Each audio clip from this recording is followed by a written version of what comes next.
Hey, Wade. Hey, Rob, how's life treating you this fine day? I've had better, but it's an interesting evening, don't you think? All of a sudden, all the glitches we're getting, almost Yeah, as if some force of nature doesn't want us to talk about this episode. almost as if technology is an idiot. Most likely. You're the one who coined the term. When I was reading your book, The Megadon, when I was still a Padawan, you talked about a ludicrous excuse for laziness. What did Uncle Al call it? Oh, the astral opposition? Yeah, Is that's that the, the yeah, opposition.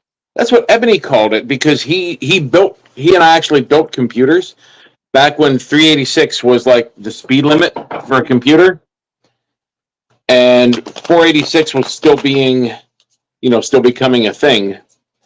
But he noticed that anytime he tried to do any of his writings, he did all of his stuff longhand Mhm. and then or on a regular typewriter. But he noticed that anytime he tried to use his computer to write about magic stuff, it glitched it out.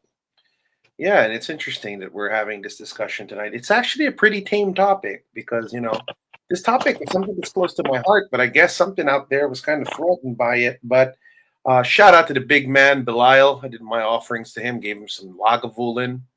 Without him, this show is not possible. And for those of you who think you got the juice, try a Belial evocation today. Oh, and for the record, Page of Cups. Okay, so isn't that the fuckboy card? Yeah, that's the fuckboy card. I guess. There you are. I don't want to be a fuckboy anymore, I want to be that you come home to.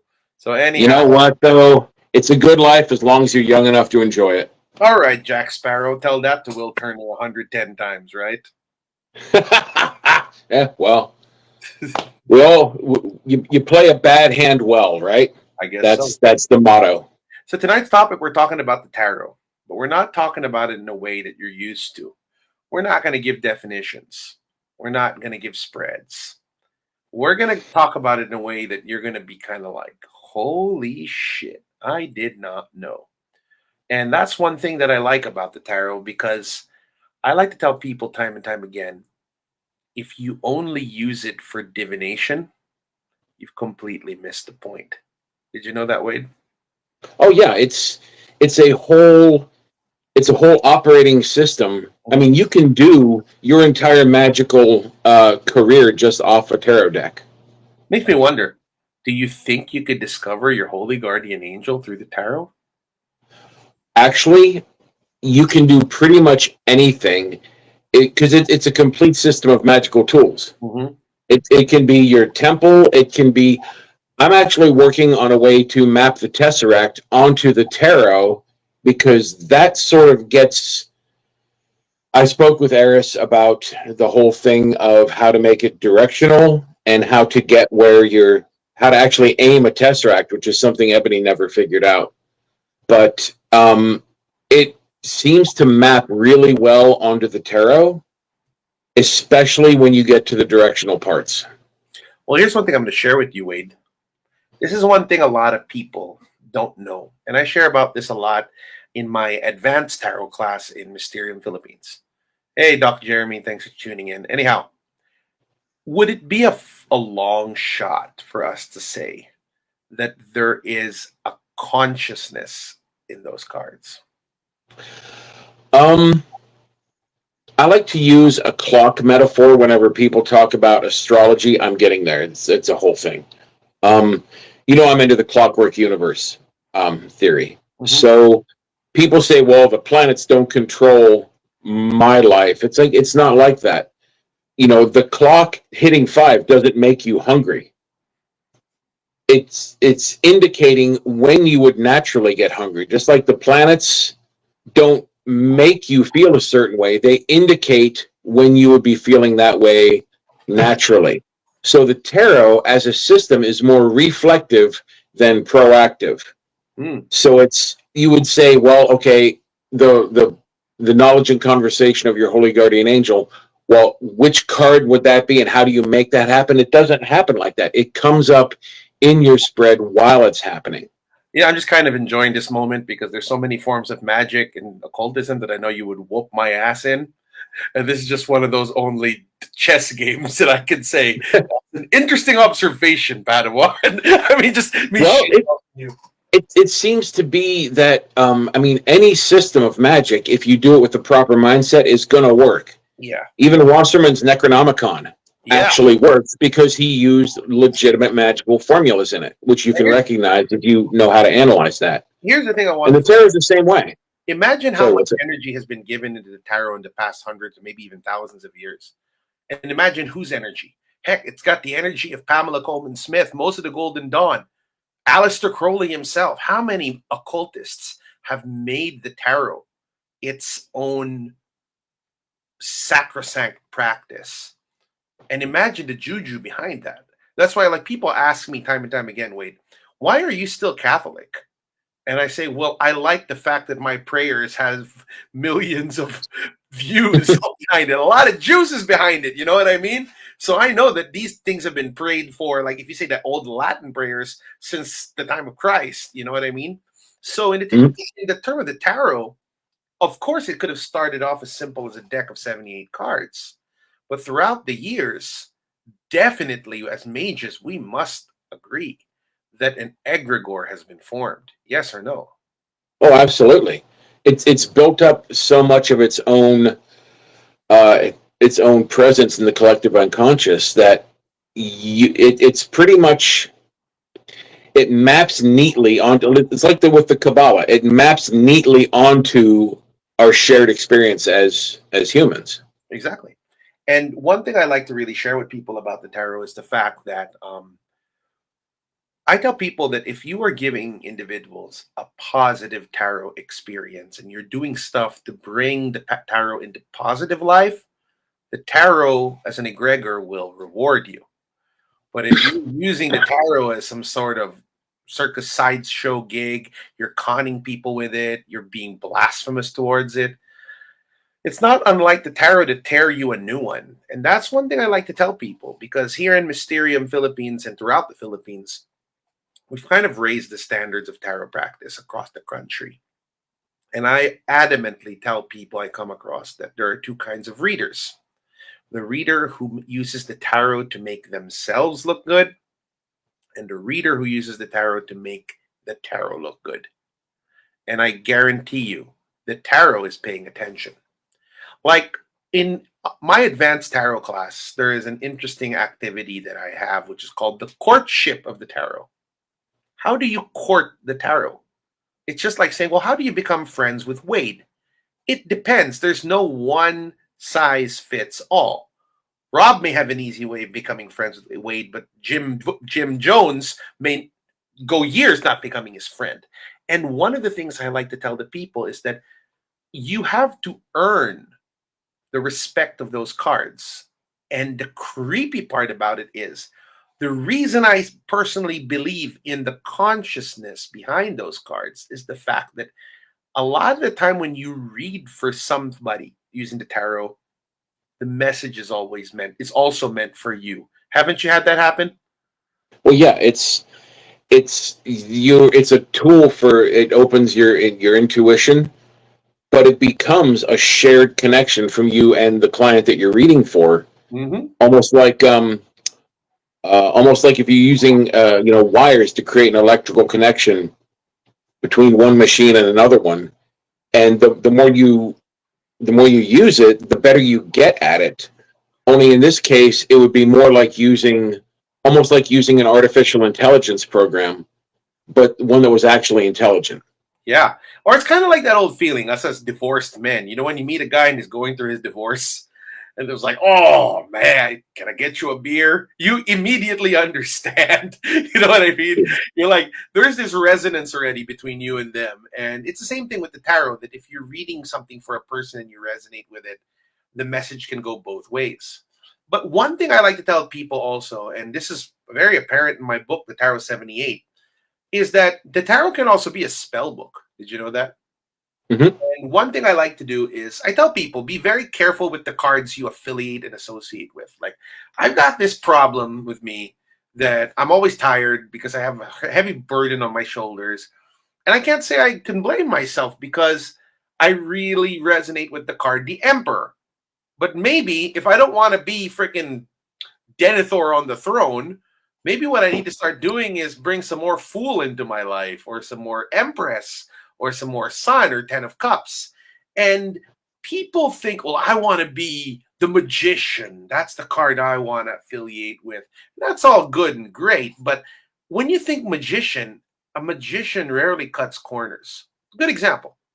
Kobe Bryant was a magician of basketball. Couldn't you agree? But did you have any idea how much he would train? That guys would tell him that he was going in hours before they were, just to be ahead of the others. And that's what it takes to be a magician.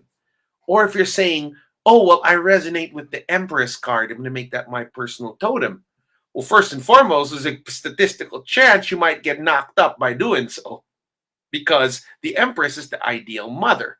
Okay? Mhm. But it also means nurturing. It also means caring. It also means gentleness that the mother would give a child. So I tell people, don't be haphazard with the energies that you want to affiliate with. Because, like, no, I'm going to be an edgelord and I want death. Oh, good grief, man. It's like, that's one card I doubt you'd want, because you'd have zero stability in your life because things keep changing time and time again. But one thing also that I want to tell the audience too, and I'd like to share this with you too, Wade, is that if you are doing things to bring honor to the practice and the study of the tarot, you will be rewarded by that energy. You will. It just sees you. It won't probably give you a Ferrari, but what you'll end up getting from it, you'll know. You'll really know it was because of the tarot. Like, good example, my ex-wife was because of a tarot reading. And because of her, I had 2 wonderful children and I had a family. Get what I'm saying? It's done a lot of beautiful things. So if you're a tarot reader and you treat these cards like there's something sacrosanct, if there's something sacred, then the energy, the collective, the egregor of those cards are really going to go out of their way. And it's going to be like, no, you're somebody you're like a knight of ours. You're like an avatar of our power. But if you're one of those pickup artists using tarot to get laid or is conning people, the reverse will also happen to you as well. Yeah. I actually keep whichever deck I'm using the most. I have a box for them. So that's always like my front deck. Mm-hmm. So it's always going to be, I can just go to the box and pull up, whichever. Is that card meant for me? I hope so. I didn't see which one it was, but it was the Lovers. It's what? It was the Lovers. Oh yeah, nice. Nice. Yeah, but it's whatever one. So that's like my current go-to deck. It's kind of like if you have your sidearm when you go to work and you have your gun on you just have it in your holster. That's my holster for the cards. I'm really honored. Are you trying to grow back the old ponytail from 15 years ago, or is that the plan now? I don't think so. I got sick of having to shave my head all the time, and so I'm all fuzzy right now. I'm probably going to let it grow a little bit, just in get time some hair going. So I have really good old man hair. It's kind of like a dark gray on the top, and it's white along the sides. So cool. No, but here's another thing I want to share too about the tarot. Okay, did you actually know you can cast a circle using the tarot? Yeah. I was interested with when Lon was talking about the cube of space. Yeah, that's using the tarot. I wish we could have Marcus Katz back here on for that one, because that's like a certain level of tarot where it's like, I know how to use the microwave, but I don't know how to create one. Marcus is the best guy for that. Well, using it I'm kind of expanding on that model from the cube of space. I'm working on the hypercube of space. Yeah. Because I had just the briefest contact with Eris, because he was the one who wrote Ebony's original Tesseract working, like the bare bones system. And I was like, you know what? I'm just going to talk to him about it. And in the blink of an eye, he showed me the entire setup for how to do the hypercube of space. Amazing. Which is taking me a long time to kind of digest this massive amount of material that I got in an instant. Amazing. You should send it over. Because you know, another thing that I'm very fond of when it comes to the practice of the tarot that people really tend to miss out on is the path working. Did you know that?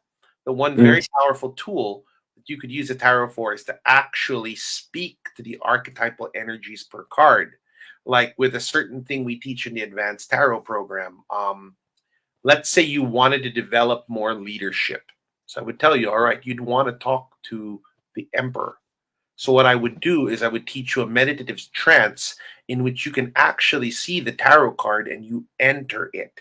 And as you're there, you have an audience with the emperor and you talk to him about leadership. Now, if you talk to him about raising kids, he'll send you away. So you have to speak to these archetypes in alignment with their specialty. So like if you want to do a new beginning, maybe you might want to talk to the fool. But if you want to get better at something, perhaps one thing that you can do is work with the magician. He could make you a quote unquote magician of whatever it is you're trying to do. Because I'm a stalwart believer of the words of Paul Foster Case, which was the primary purpose of the tarot is to provoke thought. Do you know that? It's not divination. It's to provoke thought. So as long as the card is making you think, it's doing its job. Divination is actually a subset of it. It's kind of like saying, I bought this kick-ass Razer laptop and I just play solitaire on it. It's like, well, you could do that, but there's a lot of other things that laptop can do. So path working with the tarot is very powerful because it's an internal form of work that helps you understand more about yourself. However, it can also be very draining too and taxing. Like one secret I share with people is the tarot in itself can actually even be used for necromancy. How? Enter the death card and ask death to bring the soul of the person you're trying to speak to. Hence, you're dealing with spirit necromancy. Because who better than to bring a dead spirit to you than death itself? You get what I'm saying? Or it would almost be like a save. Huh? It would almost be like a save at that point. Exactly. Or another one that's also very fascinating to me is if you want to challenge fate, you can actually spin the wheel of fortune. The whole idea of it is to take the idea of the tarot outside of the 3 dimensions and make it 4-dimensional. So these places like the tower or the sun, they can reveal things you didn't know. Or even like the magician. If you can actually get some of the other decks that existed that augment the Rider White, like, because usually when you're doing these, I highly recommend you use the Rider White for it. Simply put, it has the most archetypal energy behind it. But like for the Rider White study, I always recommend get the before tarot, the after tarot, and the tarot of the new visions. Because the before tarot shows you what happens 5 minutes before the card. The after tarot shows you 5 minutes of what happened afterwards. And the new visions shows the card as if you're looking from behind. So it gives you a real, complete picture of what's going on in that card and what you could actually do with it. Like one card from that really made me cry was the Emperor from the before tarot, because of course before the actual Emperor card, him on his throne, but beforehand you see him and he has a lamb on his shoulder. And it really touched me because leadership is about taking care of the weaker. It's like the lamb was alive and he was caring for it. Leadership is not about taking care of yourself. It's taking care of those who need to be taken care of. So it shows, looking through those cards, you can understand deeper on like what are the lessons behind each and every one of these cards I need to work with. And this works very, very well with the major arcana. The minor arcana, if you ask me, are good for cantrips. Like example, you want some motherfucker to have anxiety because he cut you off in traffic, you might want to use the 9 of Swords for that one. Or if you just want to like lightning bolt them, the 10 of Swords is good for that. So it's smaller effects, but the major arcana, I think each and every one of those cards, Wade, they have their own personality to it. And the deeper you get to know these cards, it's just something transcendental. It's not unlike the story of the Basanos from the Lucifer comic, if you ever got to read that, where each of the cards had its own personality. It's really, really beautiful. There was a I don't remember if it was in Crystal Vision or if it was in one of the Golden Dawn books, but they talked about using the tarot as astral gateways. Yeah, that's working. To project through Mhm. into and actually kind of go into that world, even if it's not one of the court cards Mhm. or the trumps. You can go into, like, the Three of Cups or something, and just kind of step into that room. Mhm. Well, one of the reasons, though, that I personally prefer to work with the majors is because there's so much more juice behind it. I mean, very few people will say, "Hey, let's work on the Six of Pentacles today." It's like, you know what I mean? Versus there's like a couple hundred thousand say, "Let's work with the Hermit." You know what I mean? Yeah. And that's very true. And from what I know as well, what little I know about Kabbalah, the tarot can be very helpful in scaling the tree because the pathways in between each Sephiroth is actually a tarot card. Hmm. So understanding that kind of understands, okay, if I want to get from Malkuth to, let's say, Hod, okay, what's the tarot card linking the two? And that's part of the journey. So Well, ultimately, the spheres also map onto the suit cards, they do. They do. like the four ones, the four threes, and each one is like the four aspects of that particular sphere. Exactly. So it shows to us over and above that if you've only been using these cards for divination, you kind of miss the point. And there's something for everybody in the tarot. Like, I'm not also going to knock on the reading aspect. I mean, the reading aspect is just amazing. One of the best benefits you can have from being a real reader is that you connect to people. You get to see people have clarity, you get to see people have peace of mind, and people really learn to value you because of that. But that's just the performance or the divinatory aspect. The next one would be the advocate aspect. Now, what are you advocating for these cards? I mean, do you want readers to have a new standard, or do you want readers just to be considered as some sort of, circus attraction? Because the last, the most important of the three, which I give all the credit to with Marcus, is the scholar. That you really break grounds. I mean, like, if you've, dude, man, I mean, on your birthday, I got to send you a copy of Marcus's Tarosophy.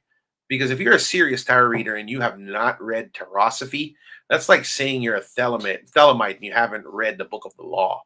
I mean, or you haven't read Magick without tears or something like that. It's essential reading because it'll broaden your horizons, and you're gonna just be kicking yourself the whole time, saying, "Holy crap! I didn't know you could do that." I mean, it's like literally the only thing I haven't really reconciled yet is how to do a complete HGA experience with the tarot. That would be they're like through the tarot. So the substitutions, what would you do differently? What wouldn't you do? But summoning a spirit, summoning a demon, you could do it with the tarot, literally speaking. There Yeah. are decks that literally will help you do that. So it's just something else. Didn't Lon also have a system with the goetic spirits being Yeah. mapped onto the tarot? Yeah, he did that in his tarot ceremonial magic. It's also a wonderful, wonderful thing to have. But the old fool told me later on that you need the book with the deck. So like I had the deck, I didn't have the book. And then remember when we guessed, do I need the book? He's like, no, you need the book. I'm like, where I was reading through it, I'm like, oh shit, actually the book is more important than the deck because everything you need from the deck is in the book. And Mm. it's got its own Enochian, it's got its own Goetic. So it's interesting. My only comment on it is this. I kind of am a bit of a purist when it comes to the tarot. I'd like to be able to do an evocation with the straight up Rider White. In Lon's deck, it's kind of like he's giving me the best A5 Wagyu, the best Chinese chow mein, and the best Mexican salsa with it. It's like, wait a minute. Let's not mix these three beautiful things together. It's full of great stuff. And if you're It's too tired, many things. yeah, Too too many many things. You things. get one thing. This is Yeah. too many Like things. I want my Wagyu, or I want my chow mein, or I want my salsa, Put them all together, you don't know what you're looking at. And like there's even enoki in there too. So I'm like, God damn, man. I was like, and it makes sense because I think he was making a Swiss Army knife. You know what I mean? A Yeah. deck book of a Swiss Army knife, which is helpful. It's neat. You could use one at a time if you're doing this particular Enochian, senior or whatever. You've got the card for that, but you're not having the senior arm wrestling with the goetic spirit for that particular, because that's just kind of mixing too much at one time. It's one of the reasons I don't keep his deck inside my room. if you get what I'm saying, because that's the energy. The sigils are still there. You know what I mean? Yeah. It's like, what more can you expect? But then, yeah, of course, more power to Lon. And also his Tarot Architect book just came out. I got my hands on it. And I'm really looking forward to digging into that in the next couple of months. Because for those of you who don't know, I really like to slow drip my tarot books. It's like kind of like one of those Christmas things, you know, that you open one window every day and you have like a little tree. That's what they're called. But then there's like the Advent calendars. Advent calendar. It's because the way I kind of treat it. Where like my tarot books are much like an Advent calendar to me, because if I wolf through it, then I'm kind of like hungry. You know, I'm like, oh, there's other books to read about it. But if I take my time with it, man, the things you can find out, like Marcus Katz, in one of his books, gave a very good idea of tarot shamanism. Yeah, actually doing a shamanic walk with the tarot cards. And I'm like, makes me wonder, is there anything this guy has not thought of? You know what I mean? So going back to it all, stretch your horizons. Don't just be the kind of person who just reads and tells people, take what resonates and leave what doesn't. No, don't say that crap. Realize that you are actually tapping into a source code here. And this source code could program so many amazing things if you just give it time of day. Well, that's why the tarot maps onto the Kabbalah, and the Kabbalah maps onto everything. So you look at all of these old systems, you're like, well, people figured this out a long time ago. And so it really does kind of, it's like, okay, when I went to Penn State and I got computer science as a major as a freshman, which almost never happened. But when we got in there, we started learning COBOL. No, nobody used COBOL anymore, but a lot of systems were still based off of that, and some of your older databases still use it. But it's like people don't write things in COBOL anymore. But this is like the COBOL of magic. It's like, this is the basic machine language of the universe that you can use. True. And anything that you can map onto that also maps onto this. So you don't have to go with. That's why pretty much any tarot deck can get you, as long as it uses like the proper 78 card system, you can get results with it. Exactly. Even that one they made for the James Bond movie. Yeah, that was that was my first. That was actually based off the Darrow of the Witches, actually, and that was my first deck. And I like to tell the people I work with that check your intentions when you're using these cards, because the person you're reading for may not pick up on them, but the cards do. And if you are that kind of person who is really has your heart in the right place and you're using these cards for the right reasons, you're going to go places. But if you're the kind of person that's trying to glory grab, the cards will pick up on it and you will be exposed. Like I remember one person, this pseudo celebrity out here, and they were trying to make some big ass name out of themselves through tarot cards. And I came across this person once and I told them, as long as your heart's in the right place, you're going to succeed. But if you are just trying to glorify yourself, you won't last. And needless to say, they didn't. They didn't last. They ended up like going this stupid self-help route, self-help guru route. Hasn't really talked much about the cards afterwards. And you could really see that they were outed. They were really outed. And I didn't want to do anything to piss off anything older than me. You know what I mean? Because remember, Aleister Crowley touched these cards. I mean, that's Uncle Al. Israel Regardi touched these cards. I mean, Lon Duquette touched these cards. These are all guys who knew what they were doing. Speaking of Uncle Al, I actually managed my first copy of Magick Without Tears yesterday. Finally. Really? The New Falcon edition. Finally got one. So very happy I got that. They were supposed to reprint it through Watkins or something, but then they got blocked. So if you got a copy of Magick Without Tears, I actually recommend you hold on to it. It might going to be worth quite a bit in the near future. Okay. I have an older copy of it. Knowing you probably have a copy of everything from the OTO. I've got like 7 bookcases full of, I've got like a fairly complete library. Since I'm not a Thelemite, I just wanted to ask you this. I was listening to a podcast last night that Aleister Crowley got kicked out of Sheffield. Isn't that true? I don't know. That sounds. But the thing is this. I don't understand the bureaucracy. Wasn't Wait, that was in Italy, right? Yeah. Wasn't That was. Oh, wasn't I think Uncle yeah. Al? I think Mussolini kicked him out of the entire country at one point. Yeah, but like I heard that he got kicked out of Sheffield. I'm just curious, wasn't Uncle Al like the leader of the OTO, or was he just some celebrity within the OTO? At the time, see, the OTO is an existing order, and they were the first of the older. They were the first. They were the first of the old world traditions to accept the Book of the Law, and that was it was a 10-degree system, which and since the Book of the Law was a 3-degree system, they kind of had to fudge everything together to make it work, to break the 10 degrees down into triads. But he wasn't the head of the OTO at the time. See, that shows how much more you know, because I was always under the impression that he created it. He was the founder. He was the leader. No. Back in the day, there were the Freemasons, and then there was a bunch of extra Masonic orders, which you had to already be a Master Mason in order to join, like York Rite, Scottish Rite, all of these other organizations that you had to be a Master Mason to join these, and the OTO was one of them.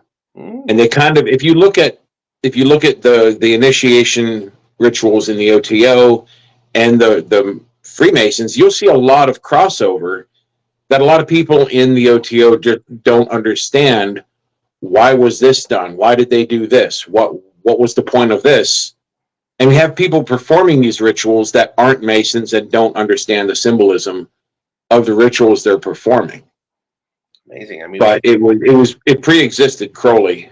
I learned something from you again today. I never knew that because, again, I'm not a Thelemite. You never got my Minerval. For those of you who don't know, I mean, I got a lot of respect for the OTO and for, the AA, but I never got my Minerval, never got to. Because remember, when you said you were going to sponsor me, I left for the Philippines a month later and never came back. Imagine a what if episode. What if Rob stayed for like 6 more months? Then I would have been interesting. Rob, yo. Don't you have the OTO in the Philippines? Yeah, but they're just starting. More power to OTO Manila. More power. It's Dilemma Philippines. They really want to meet you. So, but they're still starting. So, Okay. Well, you know what they say: if you want to control a party, if you want to be in charge of a party, show up early. Indeed. So maybe. Well, let's see what happens when you get here. Definitely, that would be good for them to learn a thing or two from you. But I think that pretty much wraps up our tarot segment. We got past the electronic humps. I got to figure out what's wrong with my computer, why it kept bugging us off. But aside that was weird. Yeah, it was weird, but we still managed to find a way. Remember, June 21st here in Metro Manila is the TarotCon Summer Festival at the Astbury Poblacion, and it's going to be a nice, interesting day for all of us from 10 a.m. to 10 p.m. And we're still waiting for you to get your ass over here, Wade, because a lot of people want to learn magic from you. Well, alrighty. I may end up having to do, because it's not something I can just like bring a bag of magic and dump it out on people. It's something that's going to take like several months. I might actually go there.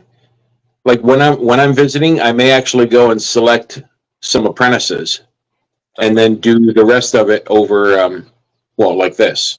Sounds like an idea. So until then, stay tuned for the next episode of Magick.TV. I might have somebody up the sleeves.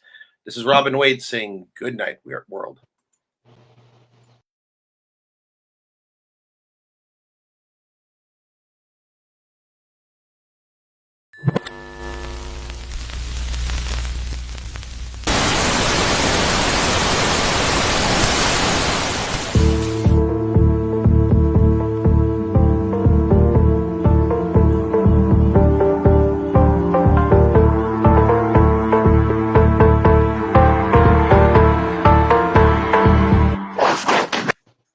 Hey, Wade. Hey. Wait. Was that we went a whole hour? Yeah, I think we did. That's crazy. Ah, man. Well, it's good to hear from you again, bro. I mean, yeah. Yeah, things have been kind of up in the air here. I was concerned about my finances, but unemployment got going. All I have to do is just keep filling out the things, but I'm also working. I'm on call to do transports, which is kind of neat because it's like a 12 to 14-hour day if I even feel like working. Well, as long as you got something going for you, man. How are the kids? Kids are doing well. They're the second one just got her second degree. She got her bachelor's degree from Humboldt State. She's going to be going to San Jose State in the fall, and yeah, she is just soaking. Like she was the first one in the family to get any kind of a college degree, like in my whole family, to get a college degree. And before anyone else could catch up, she went and got another one. What do you think is going to happen after I do that that Book of the Law third reading book on the solstice? Do you think I'm going to get like a lightning bolt from that? Maybe.